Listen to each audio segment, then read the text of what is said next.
Shalom bien-aimés dans le Seigneur, nous continuons avec notre méditation sur le thème « Jeûner et prier ».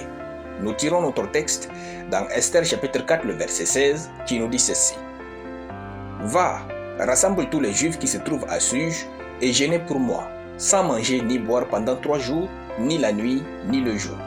Moi aussi, je jeûnerai de même avec mes servantes, puis j'entrerai chez le roi malgré la loi, et si je dois périr, je périrai. » Alléluia. Le jeûne et la prière peuvent changer un décret irrévocable. À l'époque du verset, les femmes n'avaient ni place ni parole dans les affaires du gouvernement.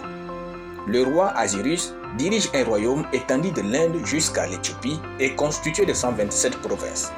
Alors que la violation des lois était mortelle, Esther, par le jeûne et la prière, a obtenu la faveur du roi et sauvé le peuple de Dieu. Esther n'avait pas vu le roi son mari depuis 30 jours et voilà qu'elle va obtenir une faveur impossible de sa part. Esther chapitre 4, le verset 11. Esther prit 3 jours de jeûne et prière afin d'obtenir ce qu'elle n'aurait jamais eu. Bien-aimés, le jeûne et la prière vous font gagner du temps dans cette vie. Si vous ne jeûnez et priez pas, certaines choses mettront du temps à arriver dans votre vie. Puis, quand elles viendront, vous serez déjà assez vieux ou vieille pour en jouir. Jeûnez et priez.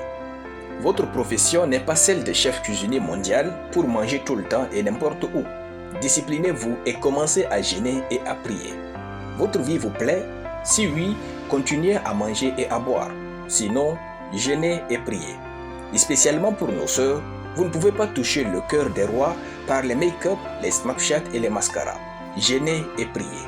Vous serez des femmes pleines de soumission et de puissance qui vont diriger leur maison, conseiller leur mari et changer le cours de l'histoire. Le jeûne va vous transformer radicalement avant de changer vos défis. Esther était devenue une femme couverte de la faveur de Dieu avant d'être une femme couverte de la faveur du roi. Le jeûne et la prière brisent les lois et les protocoles. Dieu a besoin des hommes et des femmes qui vont le chercher dans le jeûne et la prière afin de montrer que le royaume de Dieu ne consiste pas en paroles mais en puissance. 2 Corinthiens chapitre 4, le verset 20. Alléluia. Nous allons prier. Seigneur, je te rends grâce pour ta parole.